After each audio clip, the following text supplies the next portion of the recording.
En esta exposición vamos a hablar del problema de la Tierra. Es un problema visualizado desde la perspectiva de la reforma agraria y las luchas campesinas. Sin embargo, en la medida que ha pasado el tiempo, en la medida que se han transformado las relaciones sociales en el mismo modo de producción capitalista y en la formación social, donde el modo de producción capitalista tiene hegemonía en articulación con otros modos de producción heredados.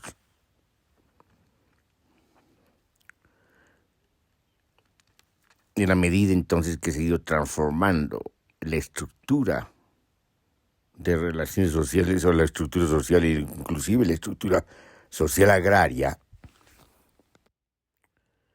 la misma condición de la problemática de la tierra ha cambiado.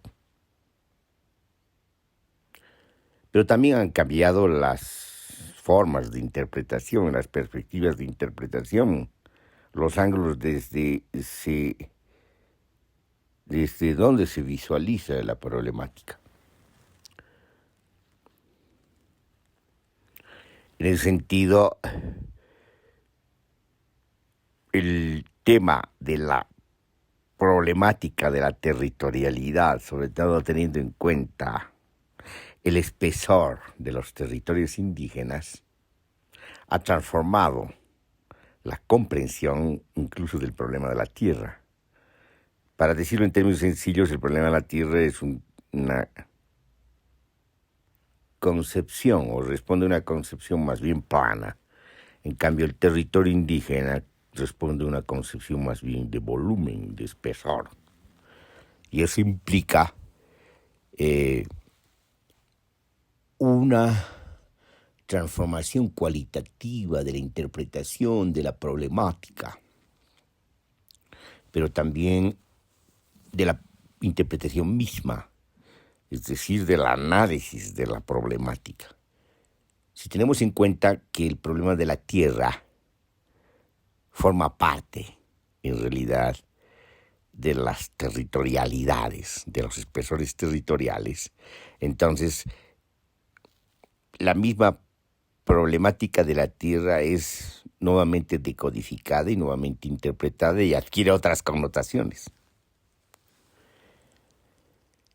Eso es muy importante notar porque cuando tratemos el problema de la tierra y los conflictos de la tierra hoy, y de manera singular en Bolivia, en este presente, en estos espesores del presente para seguir con esta concepción voluminosa, tenemos que tener en cuenta también el conjunto de conflictos que se han desatado, sobre todo antes y después del proceso constituyente, antes y después de la promulgación de la Constitución. Sobre todo teniendo en cuenta la movilización prolongada desde el 2000 al 2005, que dio lugar a un nuevo escenario político y dio lugar a lo que se vino a llamar el proceso de cambio. Un proceso de cambio que se truncó muy rápidamente una vez que se promulga la Constitución. Esa es la paradoja.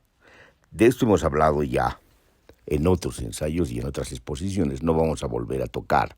Nos interesa el problema de la tierra, el problema de las territorialidades y también, y a eso íbamos, otro espesor, otro ámbito de espesores, una perspectiva más compleja que es la perspectiva ecológica.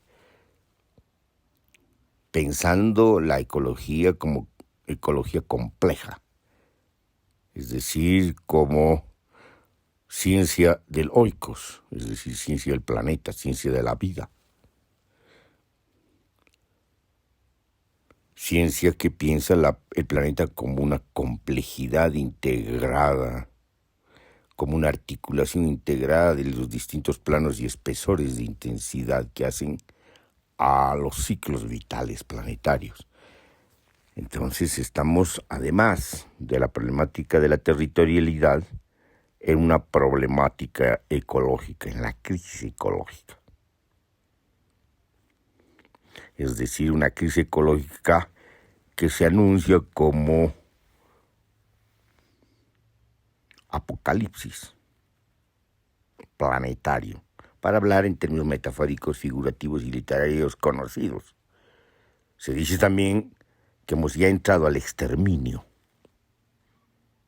no solamente debido al exterminio de especies, de seres, de organismos, depredación de territorios y contaminación, sino también porque estamos ante un colapso mayor, o el desenvolvimiento ya del colapso mayor que amenaza la sobrevivencia de la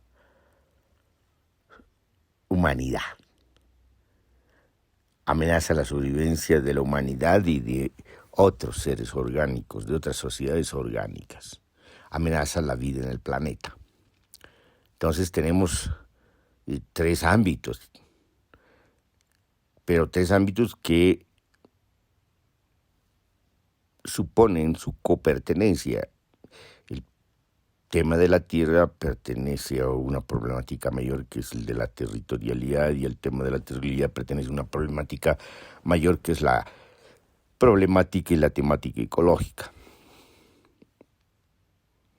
Bueno, ese es el contexto teórico, por así decirlo, la perspectiva teórica a partir de la que vamos a abordar el problema de la tierra que hemos anunciado. Bueno, ¿en qué consiste el problema de la tierra? De manera resumida, consiste en una disputa por la tierra, por la tenencia de la tierra y la propiedad de la tierra.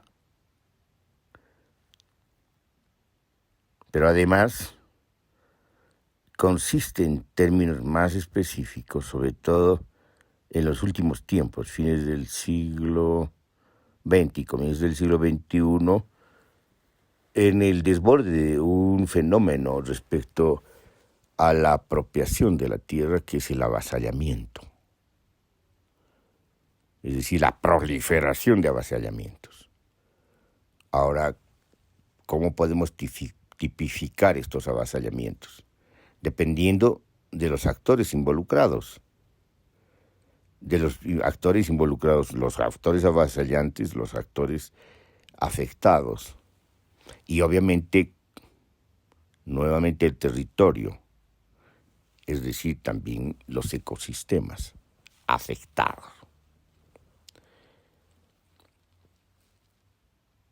En Bolivia se dio una reforma agraria en 1953 y empezó a avanzar desde 1953 adelante.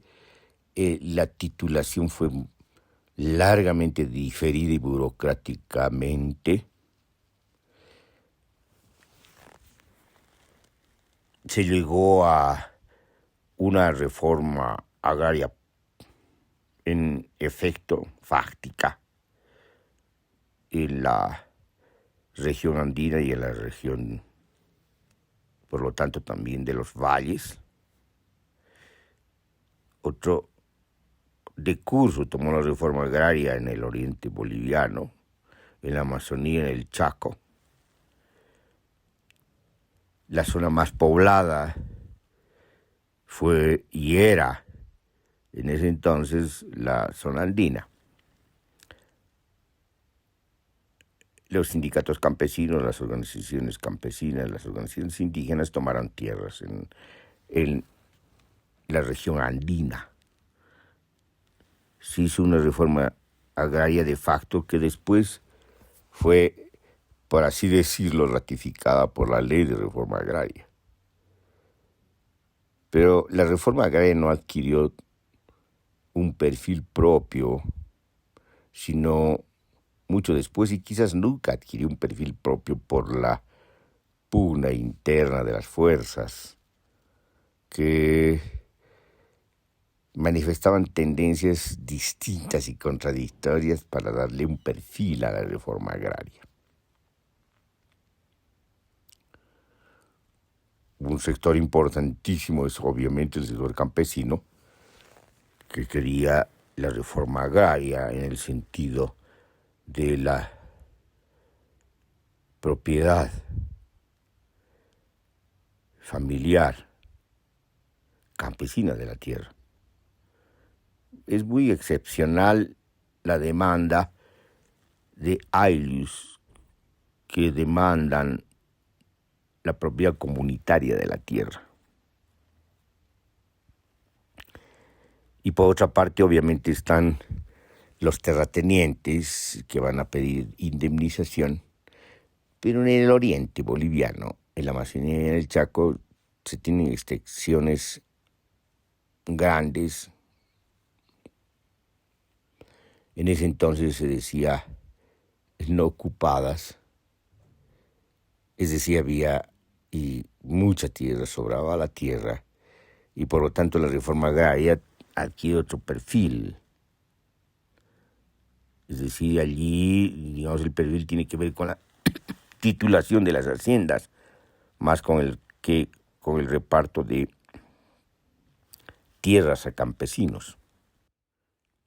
Sin embargo, no podemos olvidarnos desde este presente, a través de una mirada retrospectiva, que estamos hablando de Amazonía y el Chaco, y estamos hablando de pueblos y naciones indígenas que ocupan esos territorios. Entonces son territorios indígenas, pero fueron ignorados por la perspectiva tanto gamonal, por así decirlo, de los terratenientes, de la República Gamonal, liberal Gamonal, pero también por la República de la Revolución Nacional. Es decir, eran considerados como territorios vacíos, cuando había naciones y pueblos indígenas que tienen una relación con el territorio y con el oikos. Eso es muy importante porque cambia la condición de la relación con la tierra, el territorio y el oikos. Una cosa es tener una relación campesina con la tierra que tiene que ver con el cultivo, la distribución de los cultivos y lo que yo llamo en términos de las oikonomías campesinas, la reproducción de la comunidad, es decir, una perspectiva cualitativa y no cuantitativa en la que se ha perdido el marxismo, creyendo que las economías campesinas donan la ganancia, la plusvalía y parte de su reproducción, sosteniendo a la sociedad con productos baratos. Eso es moverse todavía en el cuadro económico. Las economías campesinas siguen vinculadas, mientras son economías campesinas, a las comunidades y reproducen la comunidad, y la lógica es cualitativa y no cuantitativa, y la lógica busca la reproducción del tejido comunitario, que tenga que pasar por el mercado, que tenga que pasar por el espacio capitalista, que tenga que pasar por relaciones con el Estado y el gobierno, que tenga que exigir demandas como escuela, digamos, tiene que ver precisamente con la relación ya compleja de las formaciones campesinas con la formación social y con el Estado. Entonces, esas situaciones obviamente marcan diferencias que hay que tener en cuenta. Y aquí hay una diferencia que tiene que ver con la comprensión de lo que son las economías campesinas. Estamos hablando de oikonomías campesinas y me remito a un texto que tiene ese mismo título, Oikonomías campesinas. Bueno, entonces, yendo al punto, la relación de los pueblos indígenas, de las comunidades indígenas con el territorio, no estamos hablando de tierra, es distinto, porque aquí estamos hablando con, por ejemplo, en la Amazonía, con el manejo de los ríos, de las cuencas, de los fluviales, de las inundaciones, es decir, la administración hídrica, la movilidad hídrica, el movimiento en la fluidez hídrica, la ocupación en estos territorios acuáticos. Entonces, la relación es con la complejidad territorial, en la que obviamente habitan otros seres y otras sociedades, en la que de alguna manera la relación a través de la pesca y de la caza vincula de una determinada manera a las comunidades indígenas con los ámbitos y las composiciones territoriales, y los flujos y las dinámicas territoriales, y las dinámicas hídricas, y las dinámicas de las plantas y de los animales, además de las dinámicas de los bosques. Es decir, la relación es con toda esta complejidad, y eso implica una relación con el territorio. Por lo tanto, se entiende que en este caso no puede hablarse de la misma manera, de las mismas magnitudes, de la misma relación entre magnitud y cualidad de la tenencia respecto a la tierra. La relación con el territorio es distinta a la relación con la tierra. La relación con el territorio es una relación de incorporación al territorio, de pertenencia al territorio, de manejo, obviamente territorial, pero también de armonización, de integración con el territorio. Y además significa fundamentalmente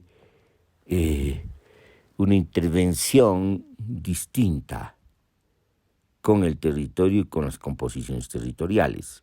Eso es muy importante, y eso obviamente no entendió el nacionalismo revolucionario, mucho menos van a entender los latifundistas y los liberales gamonales, y tampoco entendieron los marxistas, que tienen una visión moderna o modernista y obviamente economicista de estos problemas.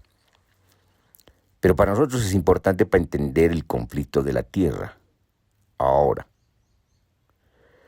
porque necesitamos ser minuciosos, detallistas, artesanos en el análisis y en la decodificación de la problemática, y no perdernos en la repetición de viejos esquemas dualistas, de viejas problemáticas dualistas en las que está la reforma agraria.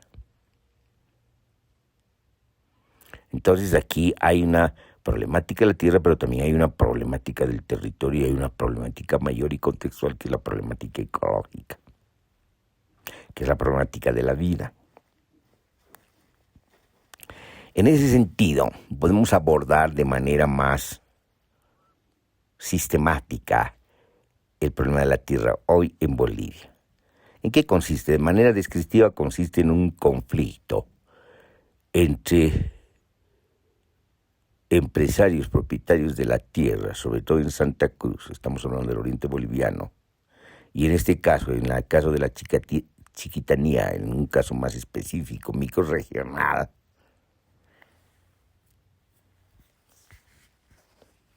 de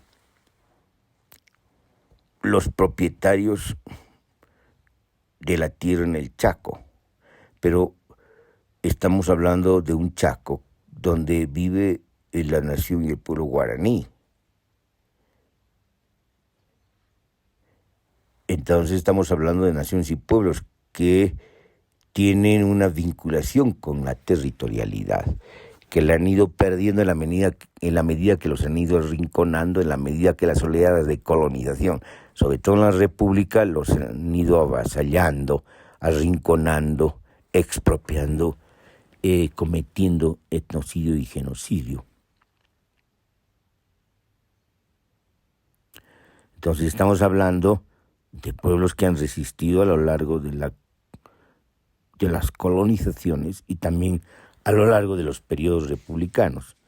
Y lo más grave ahora, que están resistiendo ahora en el contexto político de la forma de gubernamentalidad clientelar de las gestiones del gobierno neopopulista, de las gestiones de gobierno neopopulista de Evo Morales Ayma y de la actual gestión de un neopopulismo reforzado, retornado, que está a cargo de la presidencia de Luis Arce Catacora.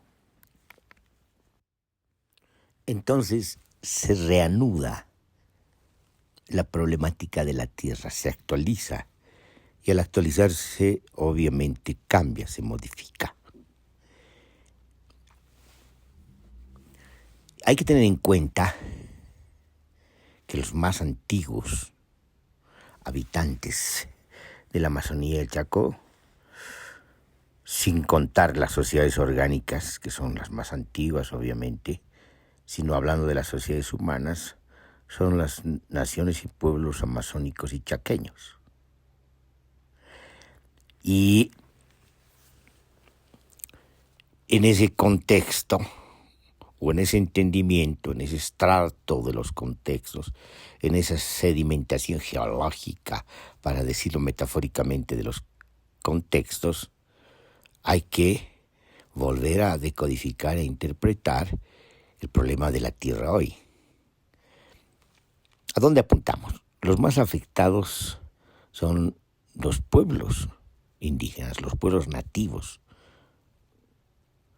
amazónicos y chaqueños, que no solamente han sido conquistados por las misiones, porque el proyecto y la estrategia de ocupación amazónica y chaqueña fue primero misional, las misiones jesuíticas, después las misiones franciscanas y dominicas. Después de la expulsión de los jesuitas por parte de la corona española, quedaron los dominicos y franciscanos. Bueno, pero estamos hablando de la evangelización y de las misiones de pueblos amazónicos y chaqueños. Y estamos hablando de ya una primera forma, si ustedes quieren, de desterritorialización religiosa evangélica de estos pueblos. Una desterritorialización que consiste fundamentalmente en fundar parroquias y afincar a los pueblos alrededor de las parroquias y vestirlos y evangelizarlos. Y la segunda es represión, inhibición, etnocidio y también genocidio se va a dar en la República, donde la República criolla, la República mestiza, va a avanzar contra los territorios amazónicos y chaqueños. En el caso del Chaco va a avanzar contra la nación del pueblo guaraní. Hay una guerra que también podemos calificar de guerra de exterminio. Entonces, fíjense, digamos, estos pueblos han vivido constantemente, intermitentemente, una expropiación de sus territorios, no estamos hablando de tierra, y un arrinconamiento sistemático de sus hábitats. Después de la reforma agraria, 1953 para adelante, ¿qué tenemos? Tenemos, obviamente, estamos muy lejos de la defensa de los pueblos y naciones indígenas y de sus instituciones y sus comunidades y de sus territorialidades. Eso va a venir después en pleno proceso constituyente. Lo que va a ocurrir es un proyecto de ocupación de territorios supuestamente vacíos, fíjense, mediante un proyecto de colonización que se da en los gobiernos del nacionalismo revolucionario, del MNR.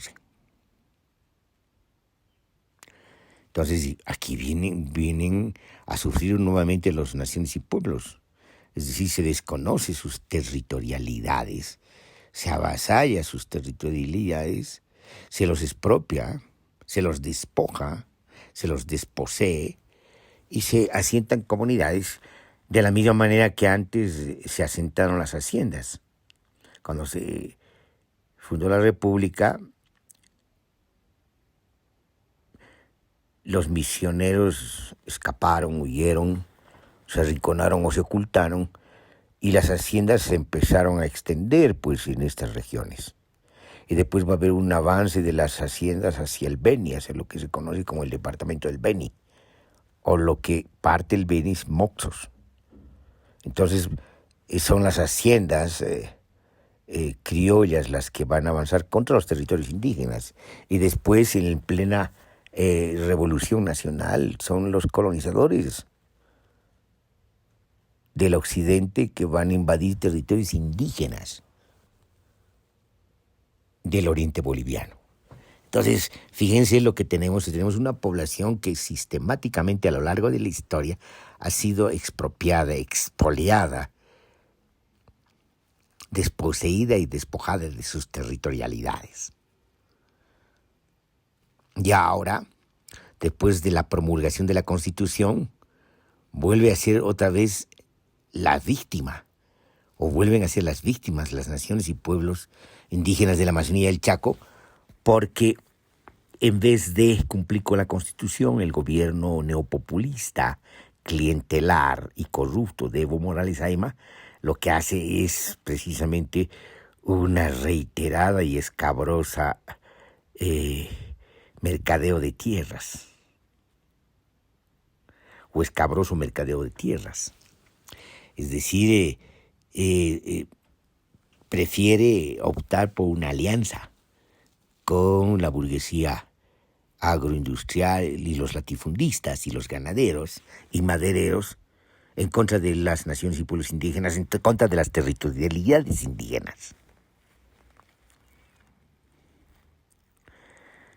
Entonces, tenemos nuevamente, digamos, una nueva oleada de colonización, ahora a nombre de un supuesto gobierno indígena que se desenmascara en el conflicto del Tibnis y se muestra tal como es, un gobierno antiindígena. Y ahora, en pleno 2021, se reaviva el conflicto. Los colonizadores vuelven envalentonados con el retorno del neopopulismo clientelar y corrupto, en condiciones más débiles, obviamente, que la que tuvo o tuvieron las gestiones de Evo Morales Ayma, pero envalentonados vuelven a avasallar territorios indígenas, territorialidades indígenas, y además con una hazaña y una violencia espantosa que se ve en el último gobierno desde ahora hacia atrás de Evo Morales Ayma. En el 2019 se incineran 5 millones de hectáreas. Gran parte de las hectáreas incineradas son del Chaco, de la Chiquitanía. ¿Y para qué? Para lo mismo, es decir, expandir la frontera agrícola, la frontera ganadera, la frontera agroindustrial, la frontera soyera, pero a costa precisamente de las territorialidades indígenas y a costa, lo más grave, de los bosques, de los ecosistemas, a costa de la vida, de las dinámicas reproductivas y complejas de la vida. Entonces estamos ante una problemática que ha adquirido dimensiones apocalípticas, no solamente por las magnitudes de la quema y la tala de bosques que las realizan los colonizadores que lastimosamente desde la Constitución, y en eso soy responsable porque estuve en la redacción de interculturales, que de interculturales no tienen nada, y quizás tampoco de culturalidad, porque estamos ante fragmentos o colajes de fragmentos de culturas, pero sobre todo de la imposición y hegemonía de una ideología, de la ideología más chabacana de la modernidad, del mercado, del mercantilismo y del capitalismo salvaje. Entonces estamos ante contingentes mayúsculamente depredadores y destructores. Entonces, que están avasallando territorios indígenas, ahí no hay donde perderse. Y eso avalado por el gobierno neopopulista reforzado de Luis Arce Catacora. Por otra parte, tenemos, empresarios privados, propietarios privados de la tierra, que se han beneficiado con la apropiación y expropiación de territorios fiscales, sobre todo durante el gobierno de Hugo Banzer Suárez, del general Hugo Banzer Suárez, y después ha continuado con los gobiernos neoliberales, y lo más espantoso, que han llegado a arreglos a pesar de la adulteración de las titulaciones y los conflictos de titulación y de propiedad, y más aún de los límites impuestos por la Constitución, que son 5.000 hectáreas. El gobierno de Evo Morales ha avalado, blanqueado, legitimado oficiosamente, institucionalmente, estos latifundios por pactos y alianzas con la burguesía agroindustrial, los latifundistas, ganaderos y madereros. Esta alianza además fue contra las naciones y pueblos indígenas de la Amazonía y del Chaco. Es decir, en contra de sus territorialidades y en contra de los ecosistemas, por la violencia, la virulencia expansiva y vertiginosa de la frontera agrícola. Entonces estamos ante dimensiones no solamente escabrosas y demoledoras, sino a dimensiones que tienen que ser analizadas e interpretadas a partir del análisis de toda esta complejidad y toda esta problemática, y no seguir repitiendo dualismos que sirvieron en un momento, pero ya no sirven ahora, dualismos relativos, por ejemplo, a la reforma agraria, al problema de la tierra. No es solamente el problema de la tierra, es el problema de la territorialidad y el problema ecológico. Y además ya no se trata solamente de distintas poblaciones que están en conflicto de la tierra, empresarios, colonizadores e indígenas, no. Eso es poner en el mismo plano. Aquí hay una víctima profunda, que son las naciones y pueblos indígenas de la Amazonía y el Chaco, cuyas territorialidades han sido expropiadas, expoliadas, despojadas y desposeídas y destruidas. Y hay avasalladores que son, digamos, los latifundistas y también son los colonizadores, que ellos, los colonizadores y los empresarios, están disputando este avasallamiento, la propiedad de este avasallamiento, la titulación de ese avasallamiento es otra cosa. Es una pugna entre burguesías, que podemos llamarla hasta burguesías mafiosas, por la forma de apropiación y expropiación de las tierras y de titulación de las tierras, y el uso del Estado y de los gobiernos para esta apropiación y expropiación de tierras, consolidando una continuidad colonial violenta contra las naciones y pueblos indígenas de la Amazonía y el Chaco. Es decir, no hay que perder la perspectiva. Entonces, por una parte, aquí hay una pugna, no por la tierra, porque la tierra en sí misma no existe, es un plano. Es una concepción de la geografía escolar, ni siquiera de la geografía contemporánea y la geografía cuantitativa. La tierra no existe, es un imaginario plano cartográfico para legitimar posesiones de manera institucional a través precisamente del Estado, de la República y de sus leyes agrarias. Lo que existe son los territorios. Lo que se dan y se realizan y se despliegan y se desenvuelven son las territorialidades. Y lo que cobija todo esto es el oikos. Muy bien, entonces esa es la situación. Entonces, obviamente, ¿en qué sentido iría la crítica a este orden y estructura de poderes y de dominaciones?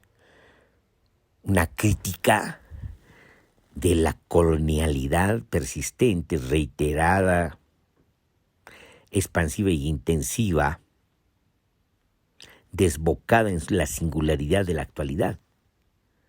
Una crítica de la República que continúa a pesar de la Constitución, porque sigue siendo un Estado-nación.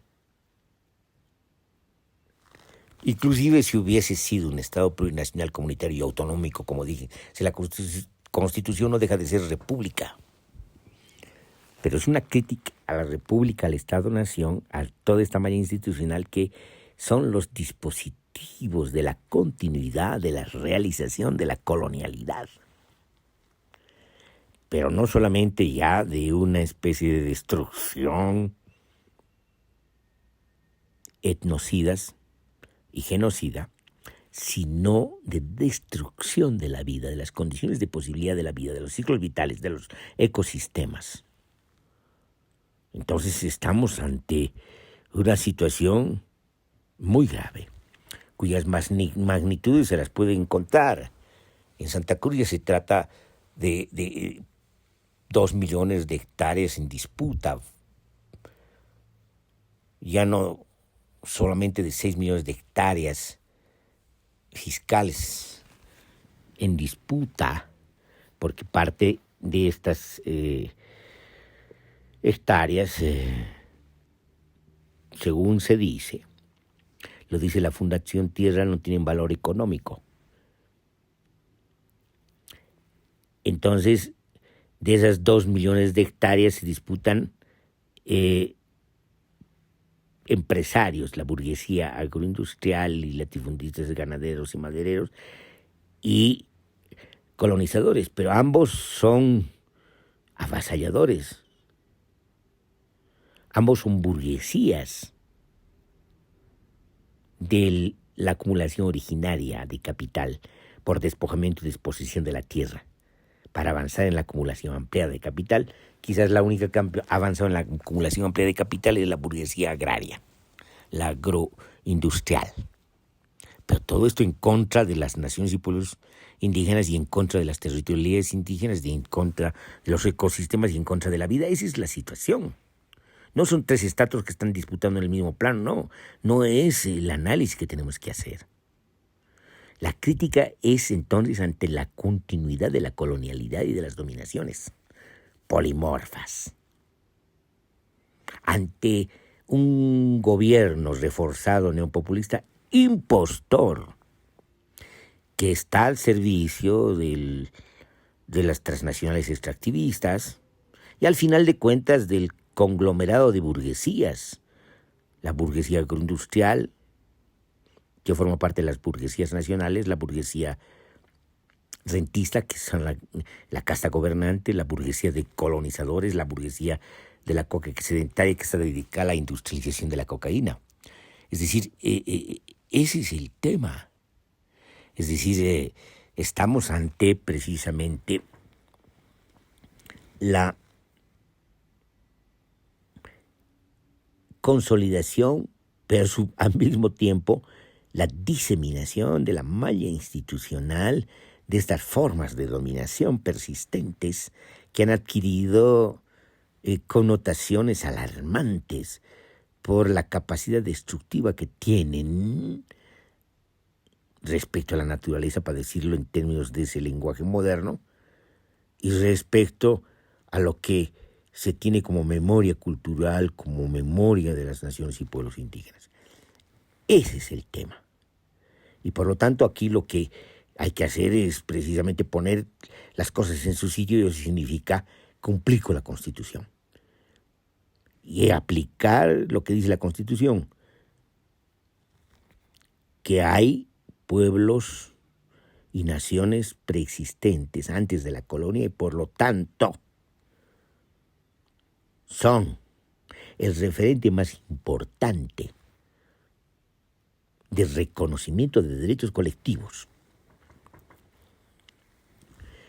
Por otra parte, cumplir con la Constitución implica cumplir con la parte de la Constitución que está dedicada a la estructura económica, donde se señala claramente una transición de economía plural, donde sea la economía comunitaria, pasando o desplegándose y recorriendo un desarrollo sostenible y respetando los bosques primarios. ¿Esto qué significa? Significa no otra cosa que avanzar en términos de transición a la realización pautada, rítmica, posible de lo que se entiende que es el summa camaña y el summa causa. Pero nada de esto se cumple, se hace todo lo contrario. Es decir, estamos hablando de gobiernos inconstitucionales desde la promulgación de la Constitución. Esa es la paradoja. Y lo que tenemos aquí es un bodrio, un gobierno que es una especie de patética monstruosidad, un cadáver ya muerto que es revivido artificialmente a través de elecciones, primero nacionales, después subnacionales, pero que sigue cumpliendo sus tareas destructivas, ecocidas, democracidas. Ese es el tema de fondo. Entonces, ¿cuál es la tarea? La tarea precisamente es, como dice la Constitución, de descolonización, pero la tarea también es de defensa de la vida. Y la tarea es fundamentalmente de, en esta transición, realizar lo que establece la Constitución en términos de sistema de gobierno. Una democracia participativa, una democracia pluralista, democracia directa, participativa, indígena, es decir, una democracia comunitaria y representativa. Y por lo tanto ejercer la participación y el control social. Eso implica quitarle a los funcionarios la decisión de la política. Se trata de la construcción colectiva de la política y la construcción colectiva de las leyes. Eso es lo que hay que hacer. Por lo menos tenemos que hacer una transición necesaria que establece la Constitución hacia lo que se ha considerado que es el Estado plurinacional, comunitario y autonómico. Y después, obviamente, veremos, en términos de post-constitución, llegar a gobiernos, autogobiernos, gobiernos de los pueblos, autogobiernos de los pueblos, gobiernos democráticos plenos de los pueblos, a gobernanza de los pueblos, sin la casta política. Transitar consensuadamente, realizar transiciones consensuadas para salir del apocalipsis, si es que podemos salir del exterminio a la que ha entrado la humanidad en relación al planeta, y para abrir nuevos horizontes, llamémoslos nómadas, porque tienen que estar en constante movimiento, en constante apertura en relación a la potencia creativa social. Y por lo tanto, abrir algo que podemos llamar inclusive transcivilizatorio, usando un término de Atahualpa Oviedo, que va más allá de las civilizaciones y que desde mi punto de vista recupera la capacidad de las sociedades de rearticularse y reinsertarse en los ciclos vitales planetarios, es decir, avanzar a la construcción de sociedades ecológicas. Bueno, esa sería nuestra exposición y nuestro primer análisis sobre la problemática de la tierra, que está en el contexto de la problemática territorial y esto a su vez está en el contexto de las problemáticas y temáticas ecológicas.